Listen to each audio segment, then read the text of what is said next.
मुदगा येथील क्रिकेट मैदानावर आयोजित या स्पर्धेमध्ये अनेक संघांनी सहभाग घेतला. अंतिम सामना अतिशय चुरशीचा ठरला. KMM न्यूज, राम्या 11 आणि शिवसेना क्रिकेट संघ यांच्यात रंगलेल्या या लढतीत प्रेक्षकांना अखेरच्या चेंडूपर्यंत थरार अनुभवायला मिळाला.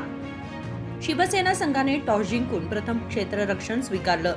फलंदाजीला उतरलेल्या राम्या 11 संघाने आक्रमक सुरुवात करत अवघ्या 8 षटकात 3 गडी गमावून 104 धावांचा डोंगर उभा केला. संघाच्या फलंदाजांनी संयमी आणि आक्रमक खेळाचा सुरेख मिलाफ घडवला. यानंतर लक्ष्याचा पाठलाग करण्यासाठी मैदानात उतरलेल्या शिवसेना संघाने सुरुवातीला चांगली लय पकडली.